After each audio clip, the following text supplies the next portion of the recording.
인도하신 하나님께서 우리를 주님 품 안에 또 주님의 음성에 깊은 곳으로 인도하여 주셔서 하나님의 말씀 안에 온전히 거하게 하여 주시고 하나님과 친밀한 사귐 속에서 하나님을 더욱더 신뢰하고 의지하며 주님과 온전히 동행하는 삶을 살아갈 수 있도록 이 시간 우리에게 역사하여 주시옵소서. 우리의 모든 예배의 시간을 성령 하나님께서 인도하실 것을 믿고 감사드리며 예수님 이름으로 기도합니다.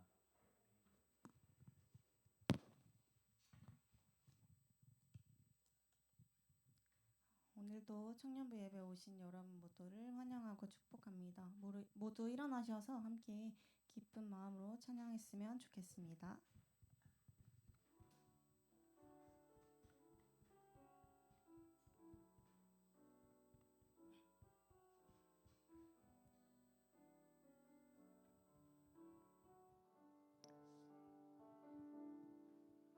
왜 나를 깊은 어둠 속에 홀로 두시는지 어두운 밤은 왜 그리 길었는지 나를 고독하게 나를 낮아지게 세상 어디도 기댈 곳이 없게 하셨네.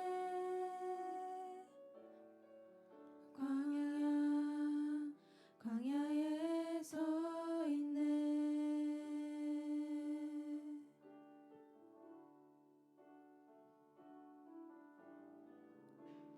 주님만 내 도움이 되시고 주님만 내 빛이 되시는 주님만 내 친구 되시는 광야 주님 손 놓고는 단 하루도 살 수 없는 곳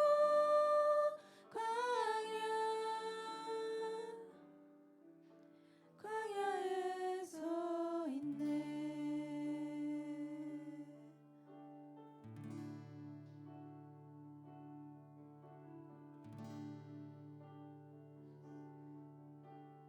다시 처음부터 찬양하겠습니다.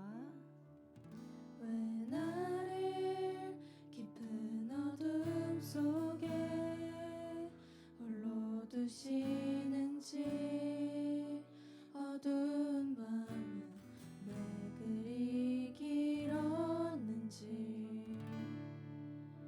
나를 고독하게 나를 낮아지게 세상 어디도 기댈 곳이 없게 하셨네.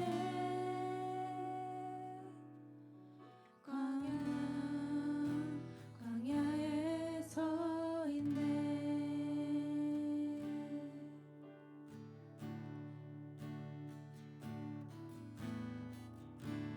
주님만 내 도움이 되시고 주님만 내 빛이 되시는 주님만 내 친구 되시는 광야 주님 손 놓고는 단 하루도 살 수 없는 곳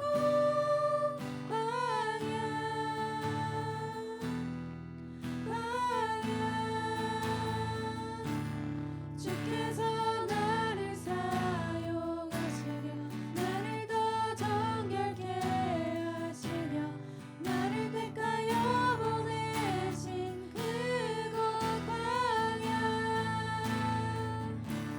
성령이 내 영을 다시 태어나게 하는 곳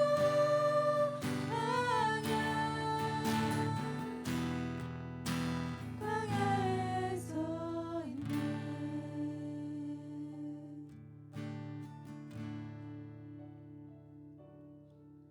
내 자가 산산이 깨지고 높아지려 했던 내 꿈도 주님 앞에 내려놓고 오직 주님 뜻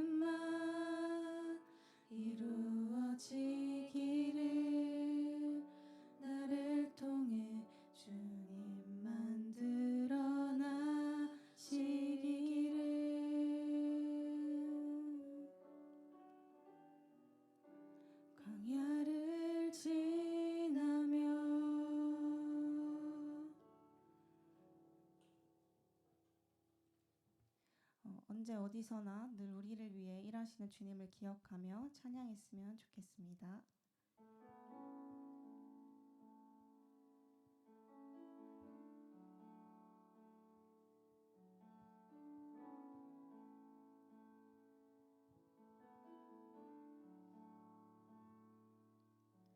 날이 저물어 갈 때 빈들에서 걸을 때 그때가 하나님의 때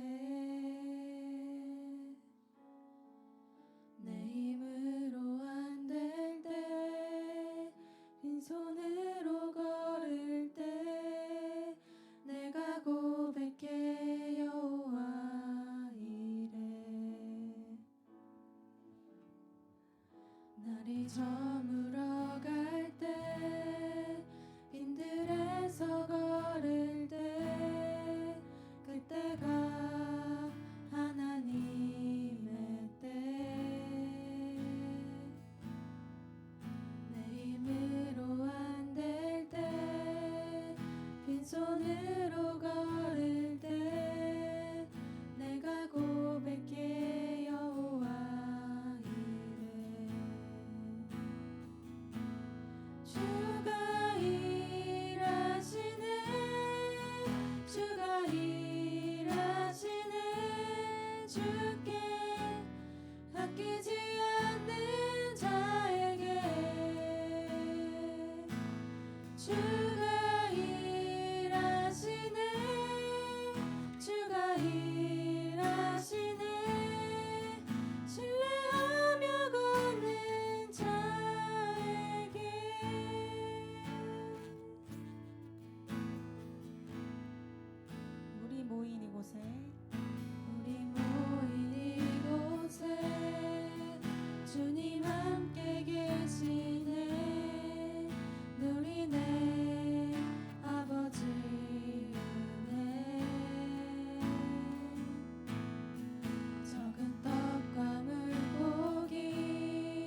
주님의 사랑 삶의 문제 힘겨워 삶의 문제 힘겨워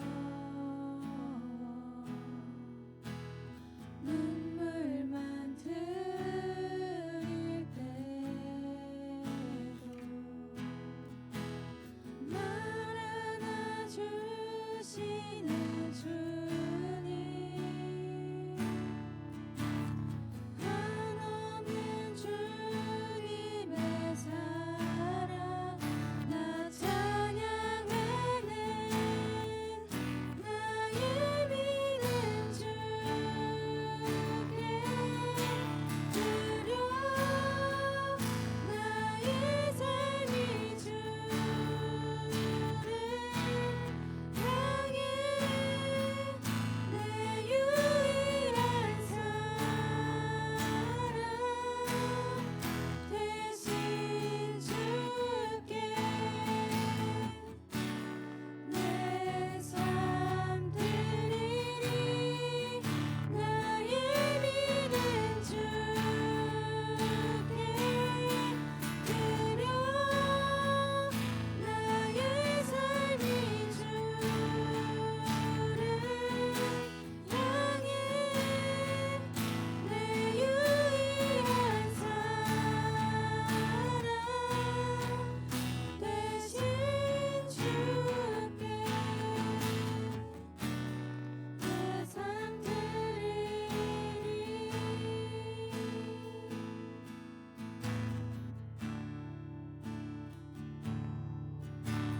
삶의 문제 힘겨워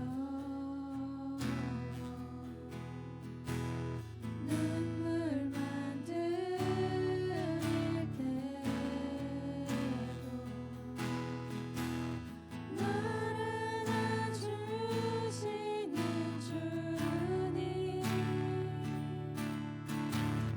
한없는 주님의 사랑 나 찬양하는 나의 믿음 주께 드려 나의 삶이 주를 향해 내 유일한 사랑 대신 주께 내 삶 드리리 나의 믿음 주께 드려 나의 삶이 주를 향해 내 유일한 사랑 대신 주께 마지막으로 찬양합니다. 나의 믿음 주께 드려 나의 믿음 주께 드려 나의 삶이 주를 향해 내 유일한 사랑 대신 주께 내 삶 드리리 나의 믿음 주께 드려 나의 삶이 주를 향해 내 유일한 사랑 대신 주께 내 삶 드리리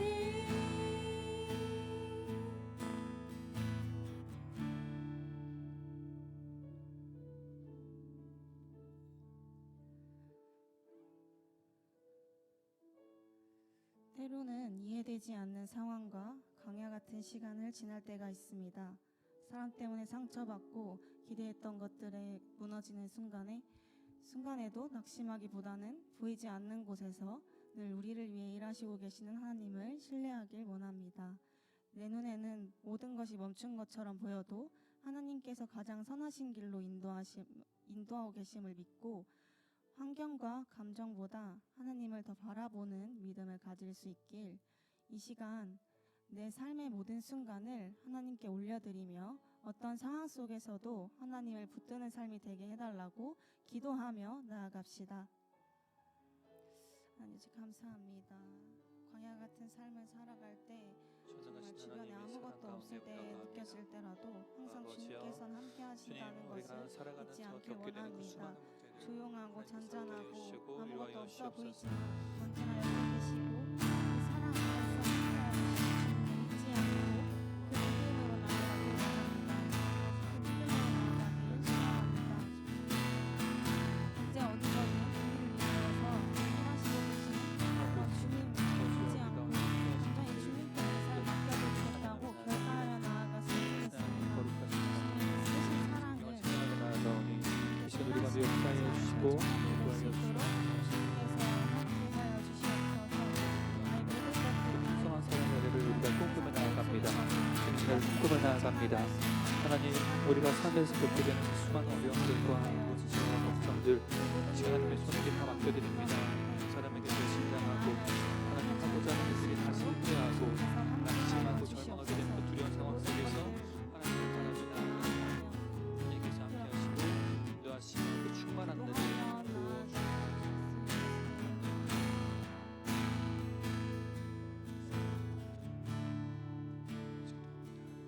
이 시간 한 가지 더 기도하는 시간 가지길 원합니다. 돌아오는 5월 15일 스승의 날을 맞이하여서 늘 사랑과 기도로 청년부를 섬겨주시는 목사님, 그리고 저희 전도사님, 부장님을 위해서 함께 기도하는 시간 가지려고 하는데요. 목사님, 전도사님, 부장님 앞으로 잠깐 나와주셨으면 좋겠습니다. 그리고 청년들도 모두 앞으로 나와서 함께 모여서 기도하길 원하는데요. 앞으로 나와주세요.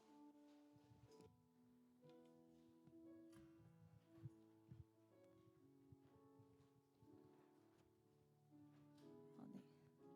부장님이 어디 가셨을까요? 네,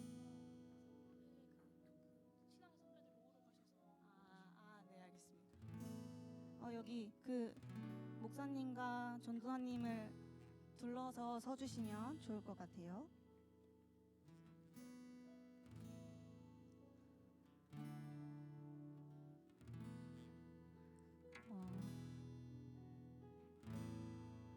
목사님과 전도사님 몸에 손을 얹고 함께 기도하는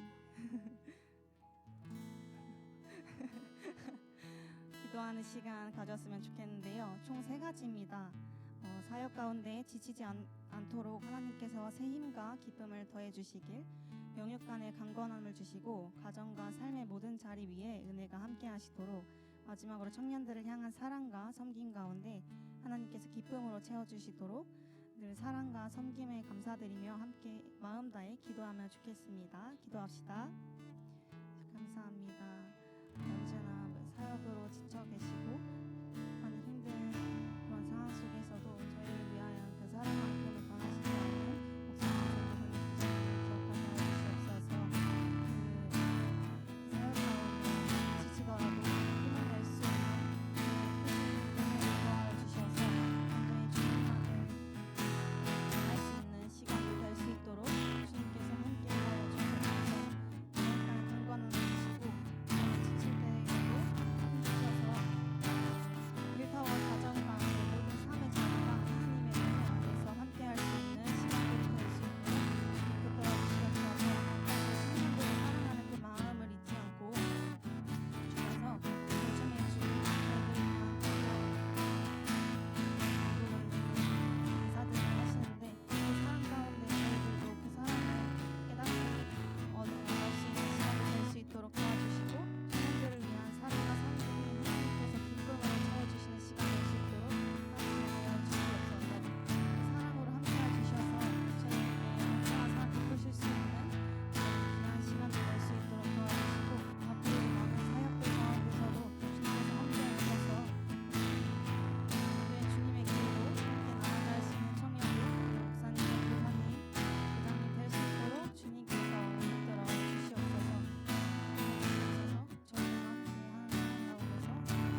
사랑의 하나님 감사합니다.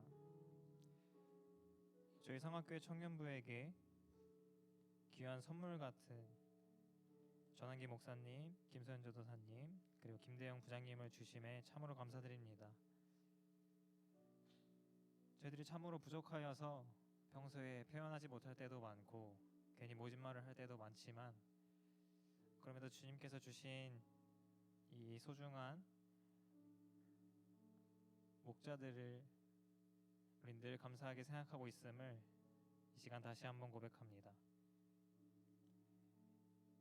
주님이 귀한 영혼들을 주님께서 축복하여 주시옵소서. 주님께서 그 자리에 세우시고 주님께서 인도하시는 그 모든 걸음 가운데에 저희가 있음을 고백합니다. 지금 이 시간 그들을 위하여 축복하였습니다. 지금 우리들의 영적 리더이고 영적 스승되는 그들을 위하여 이 시간 기도합니다. 저희들의 기도를 들어주시옵시고 저희들의 부족함을 한없이 포용하고 또 사랑으로 품어주실 수 있는 사랑과 또 지혜를 허락하여 주시옵소서. 저희 성악교회 청년부가 더욱더 부흥하기 위하여서 이분들을 세우신 줄로 압니다.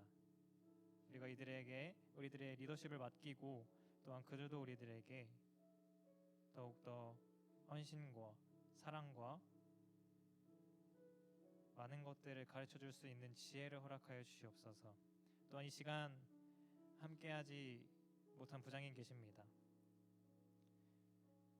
또 남성교회 사역으로 인하여서 이 자리에 함께하고 계신 못하시지만 그럼에도 불구하고 우리들의 기도가 부장님께 또 전해주시기를 소망합니다.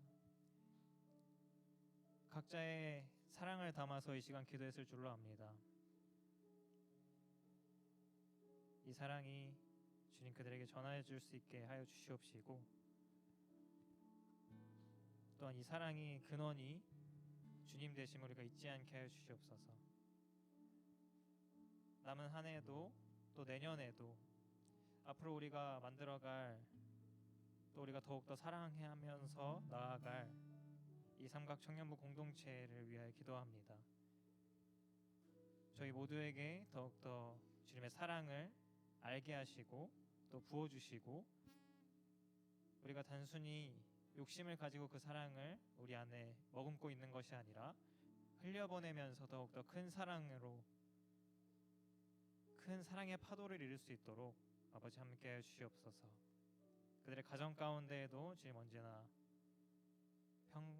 평안과 건강이 함께하기를 기도합니다.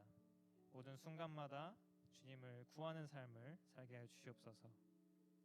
감사드리며 예수님의 이름으로 기도합니다. 네, 이렇게 자, 들어가지 마시고요. 그 자리에 서서 우리 계속해서 더 기도합시다. 정우 어디가? 자, 축하할 일이 있죠. 이번 토요일에 결혼을 하는 우리 귀한 예은 자매를 축복하며 기도했으면 좋겠습니다. 연주는 재현이한테 맡겼으니까 요 앞으로 살짝 나와도 돼요. 네.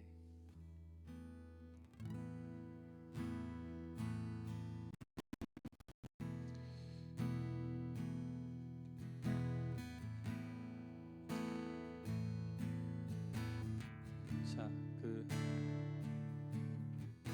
제가 앞으로 나와 주십사 부탁을 드리면 좀 부담스러우실까요? 괜찮습니까? 감사합니다. 네, 와, 감사합니다. 여러분 행복하고 싶어서 결혼하는 거잖아요. 네, 행복하기 위해서 결혼하는 거니까 두 분의 결혼의 삶이 항상 행복할 수 있도록, 그리고 때로는 위기도 있고 갈등도 있겠지만 그때마다 지혜롭게 잘 극복해 나가서 어제의 행복보다 내일의 행복이 더 크고 만족스럽게 해달라고 같이 기도했으면 좋겠습니다. 그리고 연애할 때는 서로를 보면서 연애를 하지만 결혼을 하는 순간 같은 곳을 바라보면서 살아가야 되거든요.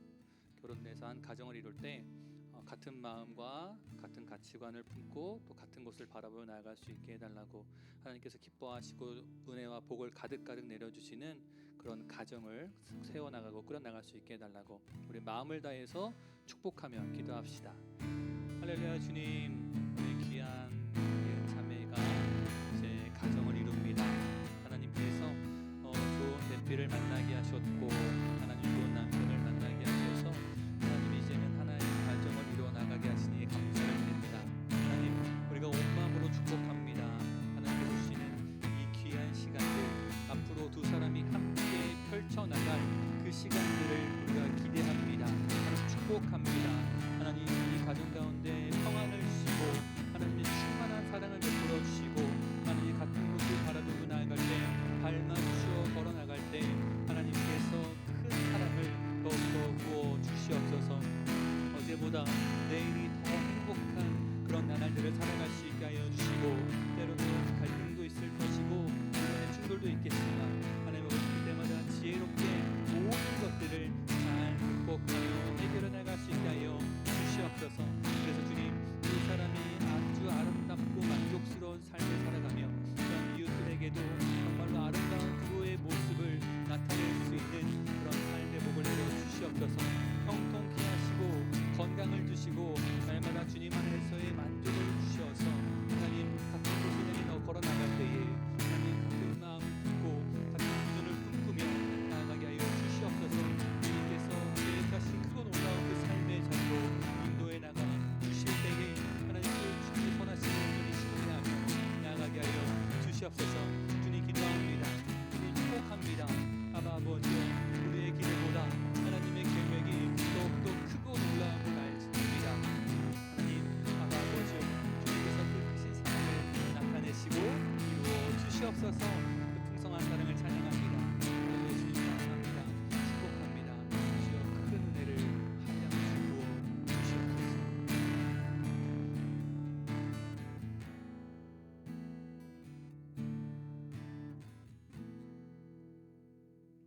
사랑의 하나님, 두 사람이 만나게 되었고 두 사람이 마음을 나누며 사랑하게 되었고 하나님 이제 그 사랑을 더욱더 키워나가기 위해서 결혼이라고 하는 또 새로운 발걸음을 내딛습니다.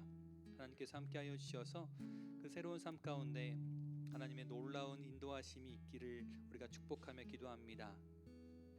더욱더 사랑이 가득하게 하여 주시고 행복이 넘치게 하여 주시고 또 그 가정 가운데 강건함이 평안함이 있게 하여 주시옵소서.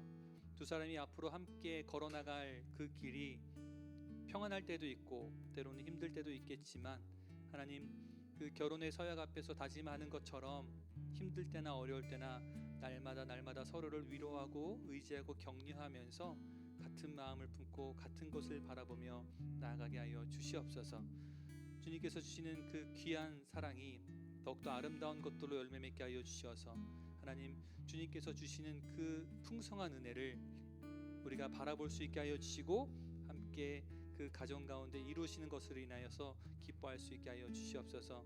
우리가 기도하는 것보다 우리가 축복하는 것보다 더 크고 놀라운 계획을 갖고 계신 주님, 하나님의 뜻을 이루어 가실 때 주님 세상과 다른 또 세상과 비교할 수 없는 큰 기쁨을 더하여 주시옵소서. 남편으로서 아내로서 지혜롭게 더욱더 섬기고 아름답게 가꿔 나가며 하나님 주님 주신 복된 가정을 온전히 세워나갈 수 있도록 순간순간 지혜와 힘을 더하여 주시옵소서.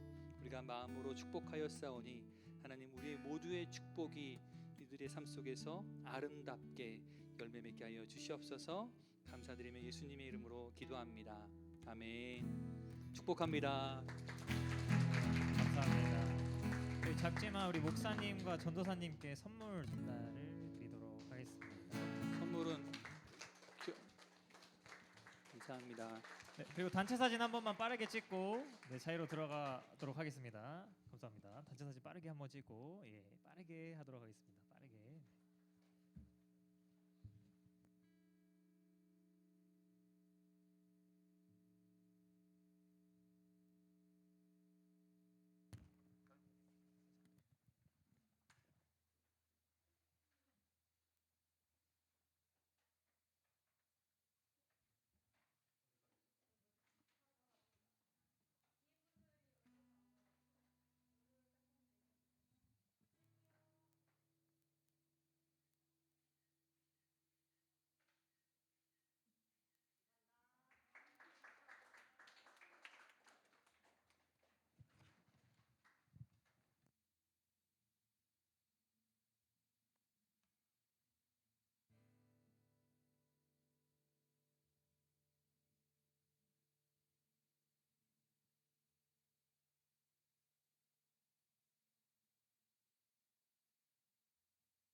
기도드리겠습니다.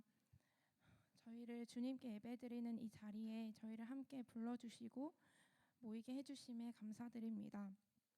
일주일의 삶 동안 주님과 함께한 시간보다 우리 상황에 더 몰두하고 사람 앞에서의 모습만을 신경 쓰며 살아갔음을 고백합니다. 또한 시기, 질투, 미움의 감정을 버리지 않고 저희의 감정이 우선되는 삶을 선택했습니다. 이런 삶의 익숙함에 빠져 주님의 말씀을 놓치고 게을리했던 모습을 용서하여 주세요. 언제나 주님께 흔쾌히 내어드리기보다 이것만큼은, 이 정도만큼은 내 것이라며 드리지 않으려 하는 이 마음을 용서하여 주세요. 그럼에도 매주 저희에게 기회를 주시고 다시 한번 주님의 말씀을 듣고 깨달을 수 있는 기회를 주셔서 감사합니다. 저희는 이미 원하는 삶의 방향이나 목표가 있고 더 가지고 싶은 욕심, 또한 그게 안 됐을 때 실망이나 후회 등 주님이 주신 아닌 마음들이 너무나 많이 있습니다. 하나님이 우리에게 주신 것은 두려워하는 마음이 아니요 오직 능력과 사랑과 근신하는 마음이라고 하셨습니다. 저희 안에 두려운 마음이 너무 많고 욕심과 의심이 많은데 이러한 마음을 버리고 주님의 이끄심과 능력을 믿으며 이를 떠올리며 살아갈 수 있도록 도와주세요. 일주일 동안 각자의 자리에서 모두 열심히 살아가겠지만 하나님을 향한 꾸준함과 성실함도 잃지 않을 수 있도록 도와주세요. 하나님의 능력을 경험하는 순간이 많아지고 그때마다 감사드리는 하루하루가 쌓여나가는 청년부 되도록 도와주세요. 언제나 저희와 함께하고 싶어 하시는 예수님의 이름으로 기도드리겠습니다.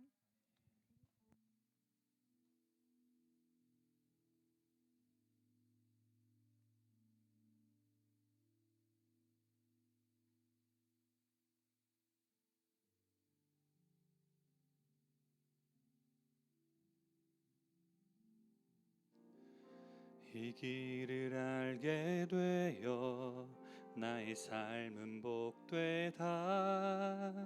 내 육신의 연약함 깨달을 수 있기에 담을 수 없는 큰 사랑 담아볼 수 있기에 나의 삶은 참으로 복되다.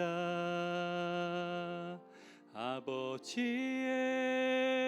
때를 기다리며 내 원함을 꺾어도 보고 주의 뜻이 이루어지길 구하며 울 수 있어 영광이라. 이 길을 걷게 되어 나의 삶은 복되다. 신실하신 아버지를 의지할 수 있기에 영원하신 주의 나라 소망이 있기에 나의 삶은 참으로 복되다. 이 길을 걷게 되어 이 길을 걷게 되어 나의 삶은 복되다. 신실하신 아버지를 의지할 수 있기에 영원하신 주의 나라 소망이 있기에 나의 삶은 참으로 복되다. 아멘. 하나님, 우리가 그리스도 예수와 함께하는 복된 삶을 살아가게 하시니 감사를 드립니다. 또 그런 복된 삶을 살아가면서 우리에게 주신 귀한 것들 가운데 그 일부를 주님께 믿음으로 드릴 수 있게 하시니 감사를 드립니다. 하나님, 단순한 물질을 드리는 것이 아니라 하나님을 향한 우리의 믿음을 고백하며 드리는 것이오니 주여 우리에게 믿음을 더하여 주셔서 세상 그 어떠한 것에서도 흔들리거나 꺾이지 않는 그런 담대한 믿음을 부어 주시옵소서. 또한 주님께 드릴 때에 아까워하지 않는 믿음을 더하여 주시고 또 주님께 드리면 드릴수록 또 우리의 이웃을 섬기면 섬길수록 더욱더 풍성히 채워주시는 그 하나님의 섭리를 우리가 삶 속에서 경험하게 하여 주시옵소서. 비록 지금은 주님께 드릴 게 없어서 서운하고 속상한 마음이 있는 이들도 있을 것입니다. 주여, 그 마음을 헤아리셔서 더욱더 풍성한 것들을 얻을 수 있도록 하나님께서 그 시기와 기회들을 앞당기시고 허락하여 주시옵소서. 우리에게 모든 것들로 날마다 부족함 없이 채우실 예수 그리스도의 이름으로 기도합니다. 아멘.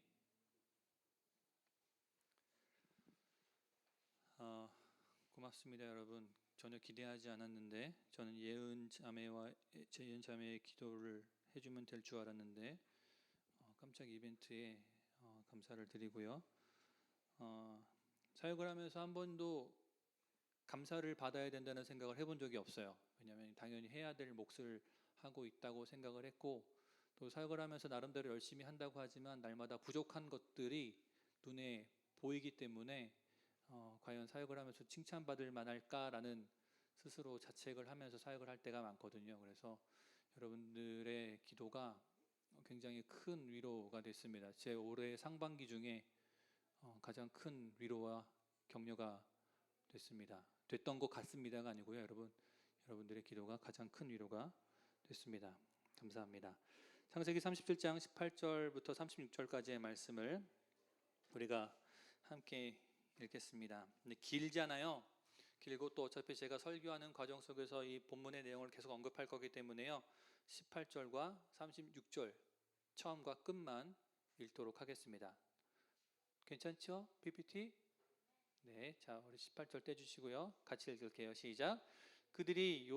요셉이 그들에게 가까이 오기 전에 그들이 요셉을 멀리서 보고 죽이기를 꾀하여 그 미디안 사람들은 그를 애굽에서 바로의 신하 친위대장 보디발에게 팔았더라.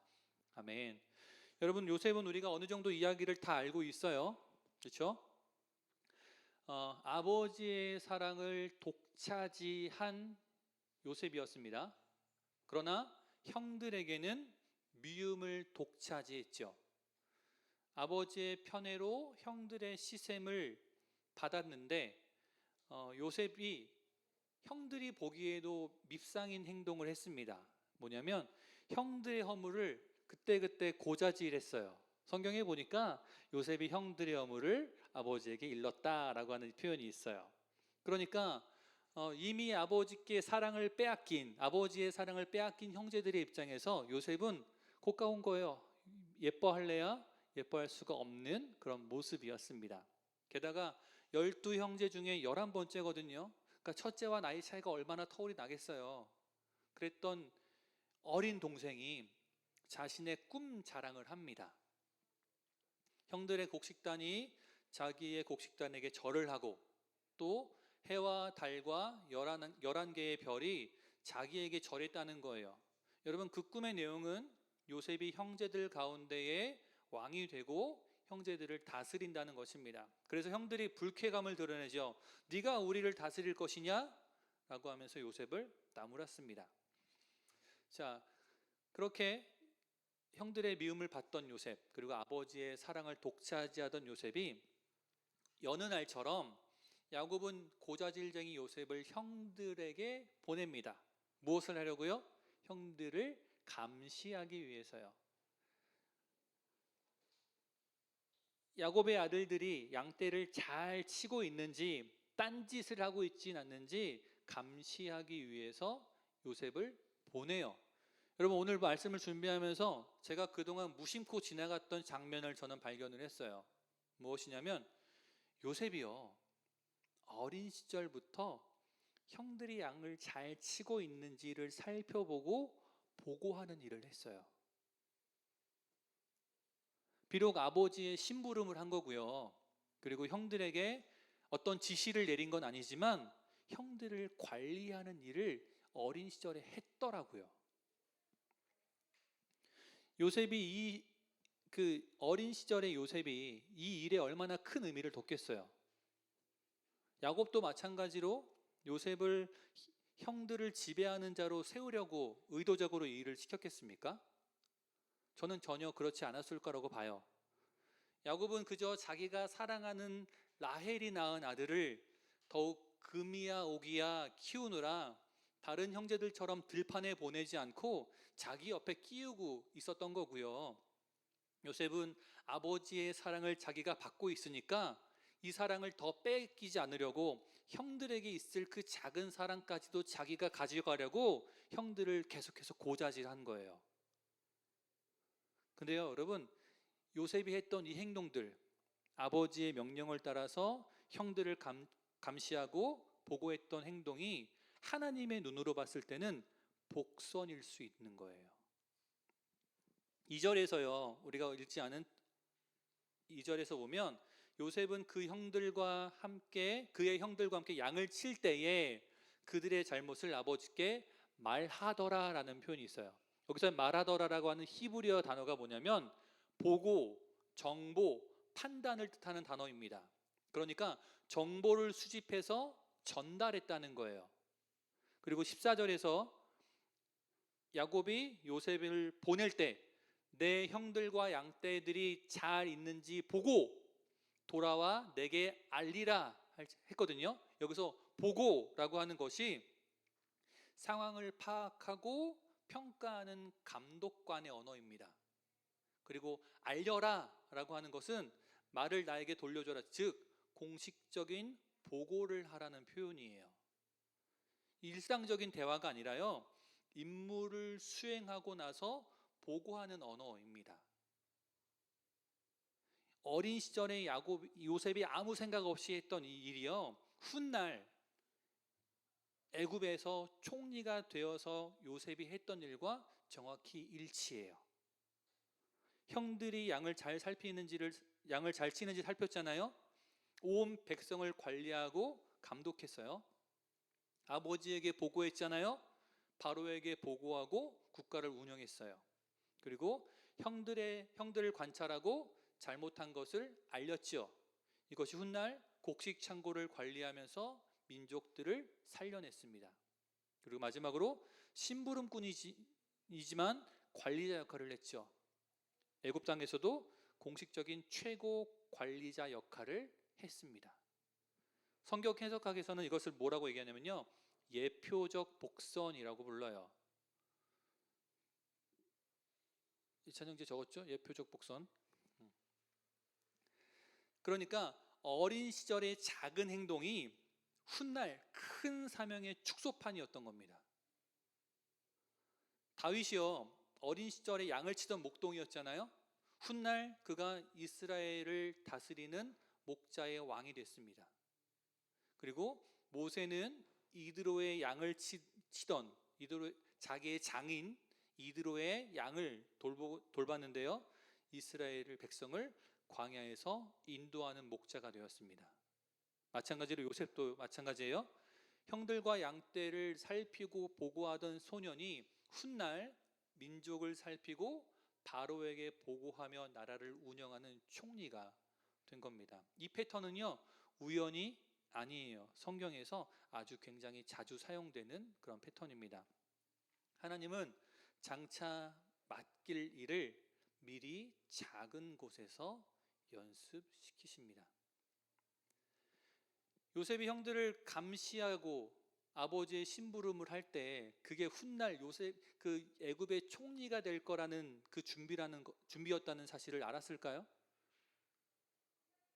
아버지의 심부름꾼이 되는 것은 그냥 형들에게 밑보이는 역할을 하는 것이었어요. 그렇지만 그것은 이미 하나님의 훈련이었다는 겁니다. 여러분들이 지금 하고 있는 작고 보잘것없어 보이게 생각하는 그 일들이 하나님이 준비하시는 더 큰 그림의 복선일 수 있어요. 하나님께서 여러분들을 후에 더 크게 쓰시기 위해서 지금 작은 연습들을 시키는 것일 수 있습니다. 요셉도 몰랐어요. 아버지의 심부름이 훈련일지는요. 요셉을 향한 하나님의 꿈이 무엇인지 아시죠? 요셉을 세우고 쓰시는 겁니다. 어떻게 해요? 궁극적으로는 요셉을 애굽의 총리로 세워주셔서 이스라엘을 흉년에서 구하시고 이스라엘 민족의 번성을 준비시키는 것이었죠. 단지 애굽 땅을 흉년에서 건져내시는 것이 아니라 장차 이스라엘 민족이 번성할 수 있도록 요셉을 사용하시는 거였어요.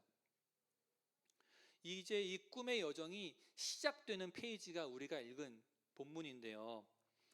야곱이 세겜 지방으로 양을 치러 떠난 아들들을 감시하기 위해서 요셉을 보냅니다. 요셉이 아버지의 말씀을 따라서 갔어요. 그런데 형들이 없어요. 이리저리 살펴보다가 사람들에게 물어봤더니 야, 네 형들인 것 같은데 도단으로 간다더라. 이 말을 듣고 도단까지 따라갑니다. 여러분, 여기 이 장면을 영화의 장면으로 상상해 보면요, 요셉이 아버지의 집에서 멀어지고 형들에게 가까워지면 가까워질수록 음악이 어떻게 될까요?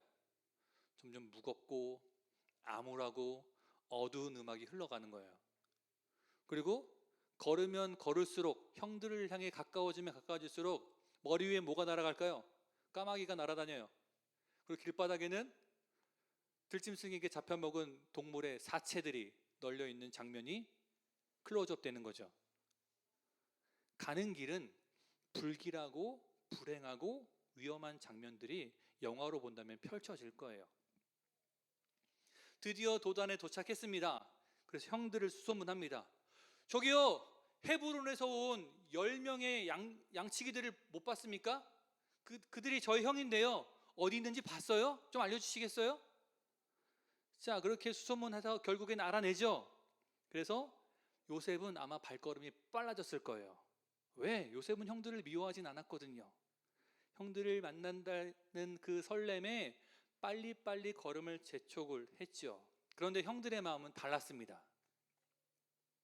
저 멀리 보니까 웬 놈이 손을 흔들면서 오고 있어요.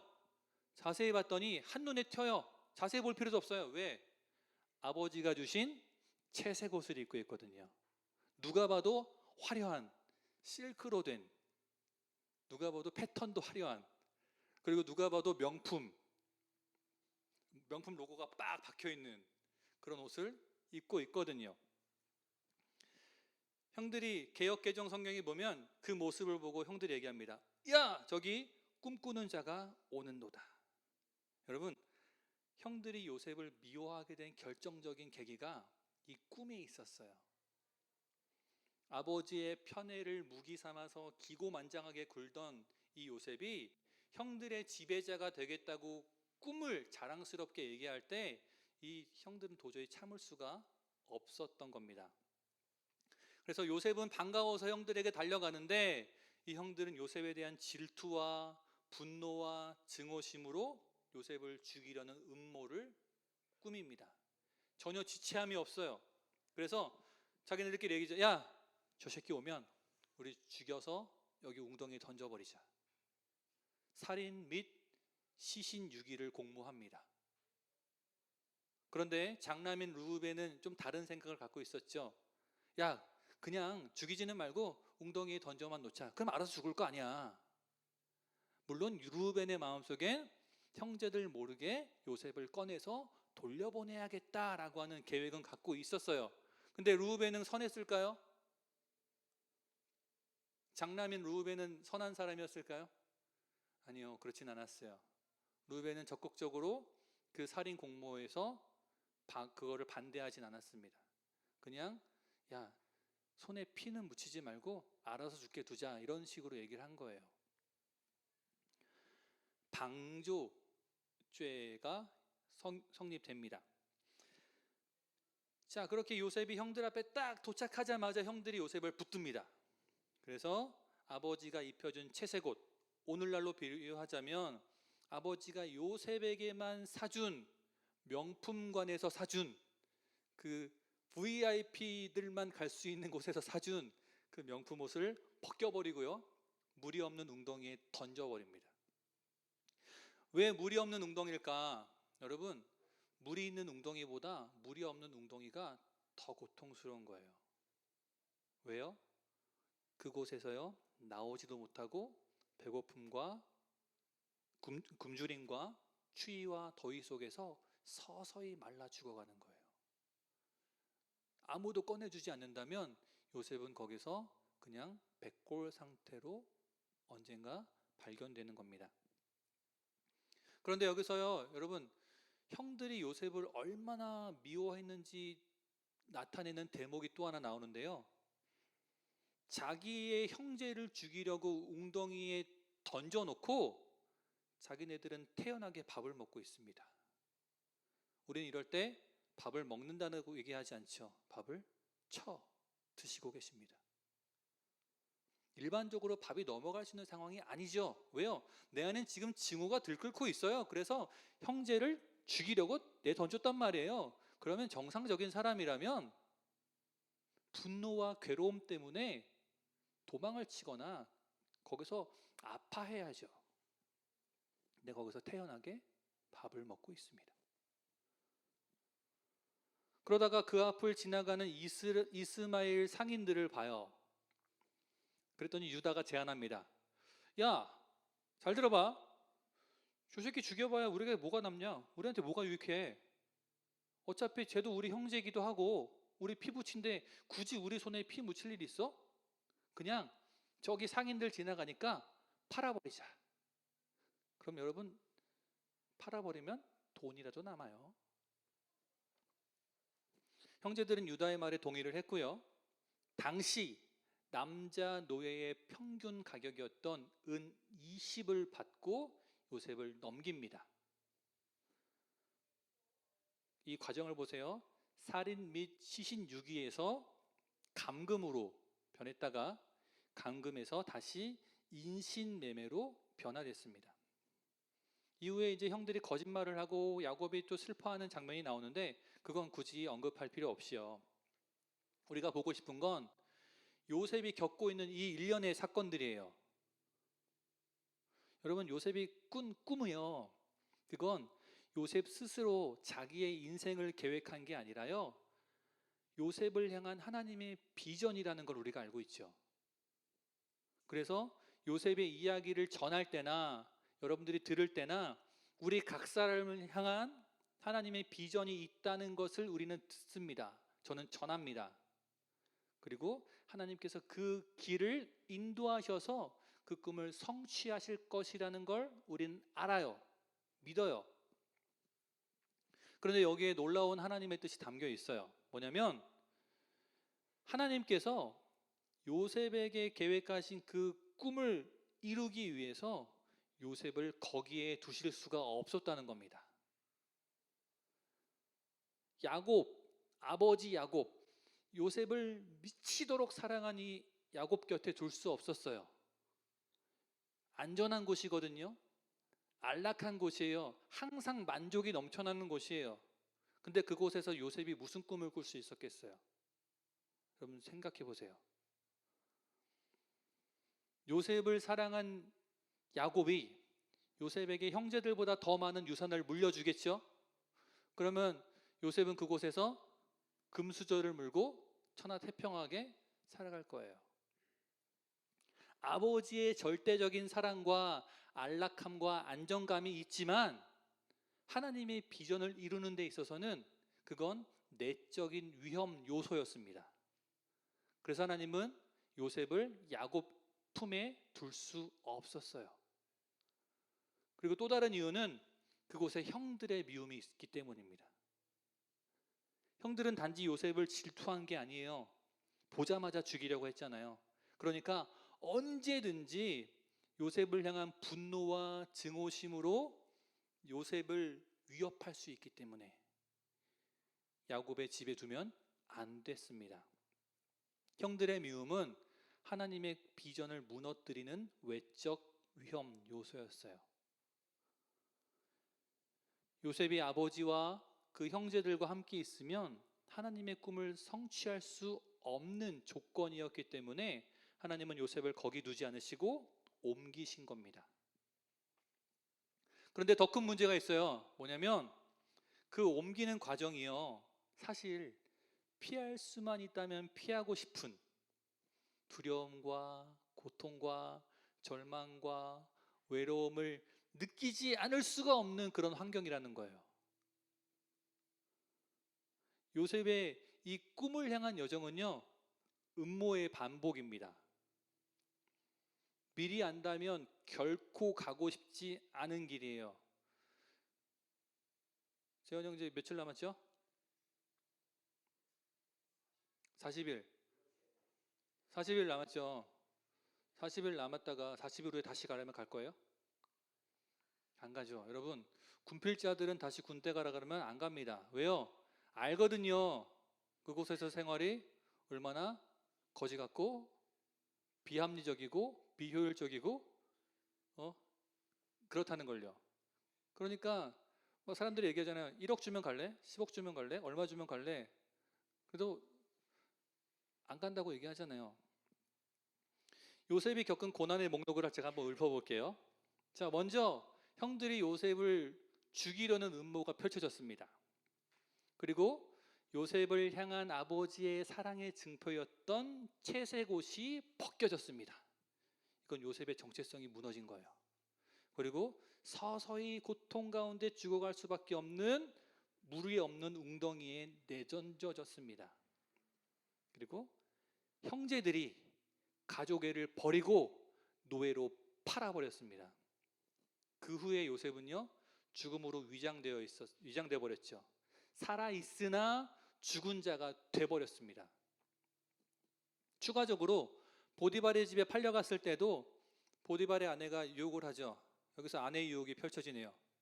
보디발의 아내가 유혹을 해서 그것을 떨쳐냈는데 모함을 뒤집어 쓰고 옥에 갇히게 되죠. 자, 옥에 갇혔는데 거기서도 은혜를 베풀어요. 떡 맡은 관원장과 술 맡은 관원장, 왕의 떡과 술을 관리하는 이 관리의 꿈을 해석해 줬어요. 근데 살아난 왕의 술을 담당하는 이 관리는 요셉을 까마득하게 잊어버립니다. 은혜를 베풀었는데 그 은혜에 대한 보답을 받지 못해요. 그러니까 요셉은요, 여러분 계속해서 철저히 버림받는 삶을 살아내고 있어요. 여러분, 우리들의 삶에 앞으로 펼쳐질 그 삶의 무대 속에서 육하 원칙에 의거해서 언제 어디서 누가 어떻게 무엇을 왜 고난을 겪게 된다면 그 고난의 자리에 기꺼이 가시겠습니까? 세국이 내일 알바 가면 뒤진대 갈 거야?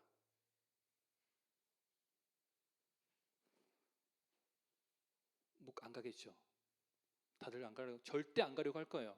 또 하는 일마다 내 잘못이 전혀 없는데도 자꾸 누군가가 나를 모함하고 음모를 꾸며서 고난을 겪게 된다면 그 순간에 거기에 있고 싶겠어요? 어떻게 해서든지 벗어나고 싶죠. 도망치고 싶죠. 그리고 또 죽음의 위협과 같은 고통이 있고 내 정체성이 부정당하고 배신과 억울한 일을 당하게 된다면 그 순간에 이 순간에 도대체 어떤 의미가 있을까? 하나님께서는 도대체 어떤 계획을 갖고 계시길래 나에게 이런 시련을 주실까? 이렇게 생각하는 훌륭한 믿음을 가진 사람이 몇이나 있습니까? 저는 그렇게 합니다. 손 들어보세요. 그렇다면 여러분, 저는 여러분들이 가르칠 게 없으니까 더 훌륭한 목회자를 찾아가셔야 돼요. 요셉의 인생은요, 지금 본인 스스로에 의해서 이루어지고 있는 게 하나도 없어요. 집을 나서게 된 것도 야곱이 시켜서였고요. 채색옷이 벗겨진 것도, 웅덩이에 던져진 것도, 노예로 팔린 것도 다 본인이 원해서 된 게 하나도 없습니다.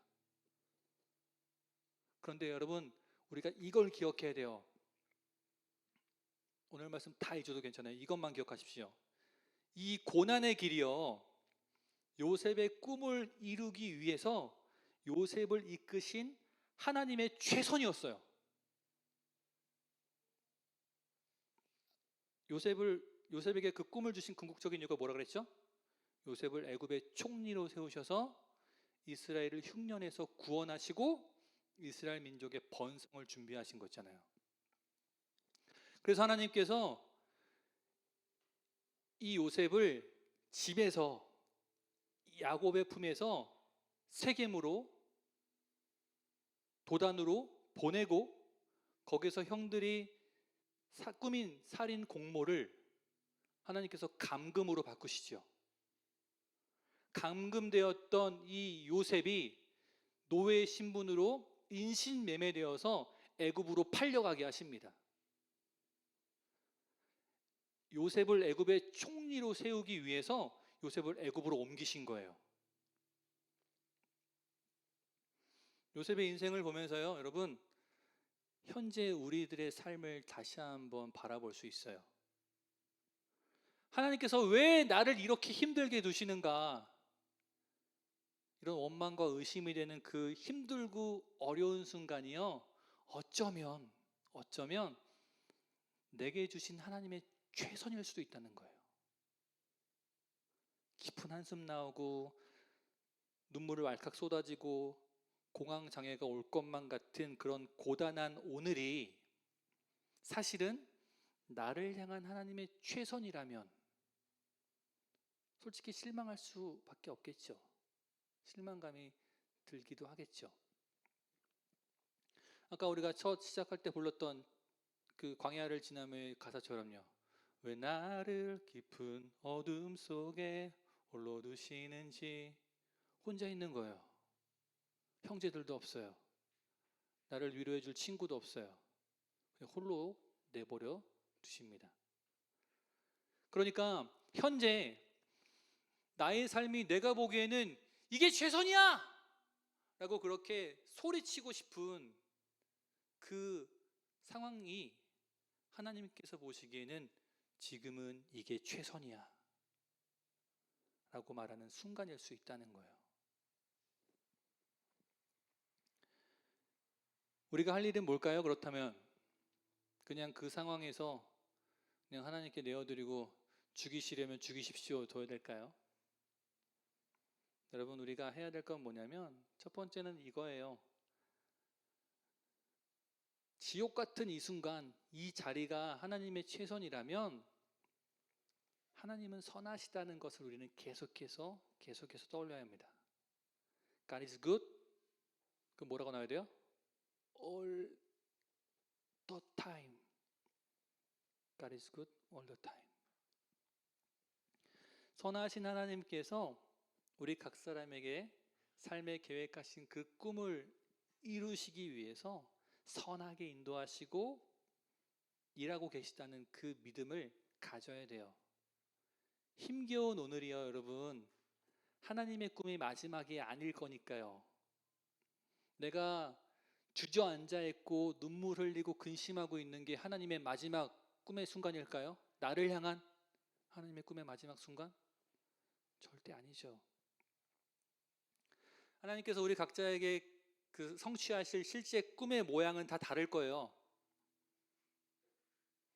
그런데 공통적인 게 있습니다. 뭐냐면요, 요셉이 야곱의 품 안에 있을 때는요, 나 혼자만 사랑받는 거에 집중했어요. 그냥 요셉 혼자만 잘 먹고 잘 살면 되는 거였어요. 그런데 하나님께서는 우리를요, 복으로 삼아 주셔서 내게 주신 복을 흘려보내요. 그래서 선한 영향력을 행사하면서 하나님을 나타내기를 원하십니다. 그게 어떤 사람에게는 간호사로, 어떤 사람에게는 공무원으로, 어떤 사람에게는 목사로 하나님께서 하나님의 선한 영향력을 흘러가게 하시는 거죠. 나 하나만 잘 먹고 잘 사는 것, 그리스도인들에게는 그게 삶의 목적이 아닙니다. 아브라함이 그랬죠. 요셉이 그랬죠. 포로로 잡혀갔던 다니엘도 그랬죠. 그리고 심지어 반쪽짜리 순종만 한 요나도 그랬습니다. 성경에 나오고 있는 모든 사람들이 나 하나 잘 먹고 잘 사는 게 목적이 아니라 나를 통해서 하나님을 드러내고 나타내는 것이 목적이었어요.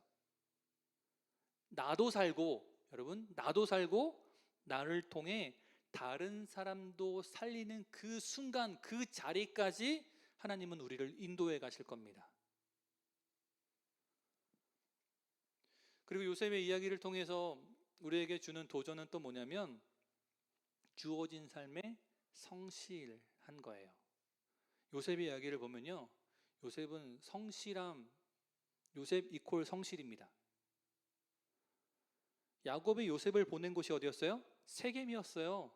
요셉은 야곱의 아버지의 말을 듣고 세겜 땅까지 갔어요. 순종했잖아요. 근데 거기서 형제를 못 만났어요. 그러면 집으로 가야지. 집으로 돌아갔으면요, 여러분, 요셉은 팔리지 않았어요. 근데 왜 도단까지 갔어요? 아버지의 말씀을 성취하기 위해서, 아버지의 명령에 형들이 잘 있는지 보고 와라, 보고 나한테 보고해라 라고 하는 그 말씀을 듣기 위해서 도단까지 쫓아간 거예요. 보디발의 집에 팔려갔을 때도요, 요셉은 성실했습니다. 모든 가장 이방에서 팔려온 이 노예가요, 그 집에 뭐가 됐어요? 관리자가 됐어요. 그리고 보디발의 아내가 요셉을 유혹할 때, 요셉, 집에 우리 둘밖에 없어. 아무도 보는 사람 없으니까 내 침소에 들어와. 이렇게 얘기할 때 요셉이 뭐라 그랬어요? 내 주인께서 내게 허락하신 것, 이 집안의 모든 것을 내게 허락하셨지만 당신은 아닙니다. 주인에게 신실했어요. 자신을 써준 보디발에게 성실했어요. 그리고 감옥에서도요, 모함으로 억울한 누명을 쓰고 끌려간 그 감옥에서도요, 얼마나 요셉이 성실했는지 신실했는지 죄수를 관리하는 간수장이요, 요셉에게 일을 맡깁니다. 요셉, 이제부터 네가 이 죄수들 관리해. 너 보니까 일 잘한다. 너 사람 참 괜찮네. 내가 할 일 너한테 시킬 테니까 네가 관리해. 이 일을 했어요. 성경에 여러분, 요셉 얘기에서 보면 요셉이 하나님을 향해서 불평하는 이야기 들어본 적 있어요? 없어요. 요셉이 하는 말 딱 하나 있죠. 불평같이 표현하는 거 있어요. 꿈을 해석해 준 다음에 술 맡은 관원장한테 저는 여기 억울하게 들어왔으니 나가시거든 저를 생각해 주세요라고 하는 그 표현 하나 말고는 요셉이 불평한다라고 생각할 만한 표현이 단 하나도 없어요. 요셉은 자기에게 맡겨진 그 상황 속에서 최선을 다해 성실했습니다. 절망적인 상황 속에서도 결코 포기하지 않았어요. 하나님은 이 요셉의 성실함을 사용하셔서 바로 앞에 설 수 있게 하신 거예요. 그리고 훗날 애굽의 총리가 되었을 때 그 맡겨진 임무, 애굽 전역을, 그리고 그 주변 나라들에서도 가뭄 때문에 곡식을 빌려오는 그 교역까지도 감당할 수 있게 한 겁니다. 여러분, 결과는 하나님이 책임지십니다. 우리가 할 일은요, 지금 있는 우리의 삶의 자리에서 포기하지 않는 거예요. 내가 보기에는 최악인데 하나님의 입장에서는 최선인 그 상황에서 포기하지 않고 성실함, 포기하지 않는 그 성실함이 우리 신앙인들에게 필요합니다. 여러분, 정리합니다. 저를 한번 따라해 보실까요? 이게 최선이야. 이게 최선입니까? 여러분들 목소리가? 자, 다시 한번요. 이게 최선이야. 예, 이게 최선입니다. 여러분, 이건 우리한테 자기 최면, 마인드 컨트롤 하자는 얘기가 아니에요. 하나님의 비전을 이루어 가시는 과정에서 하나님의 이끄심에 대한 믿음의 고백을 하자는 거예요. 그리고 오늘을 성실히 살아가겠다고 하는 다짐을 하는 겁니다. 이게 최선이야. 나에게는 최악이지만 하나님께는 최선이야. 그런데 이게 끝이 아니고 하나님께서 더 나은 삶의 자리와 환경으로 인도하시고 하나님의 그 꿈을 성취하실 것을 알고 믿기 때문에 나는 이 삶을 포기하지 않을 거야. 나는 한 걸음 더 나아갈 거야. 난 여전히 성실할 거야 라고 다짐하는 것이죠.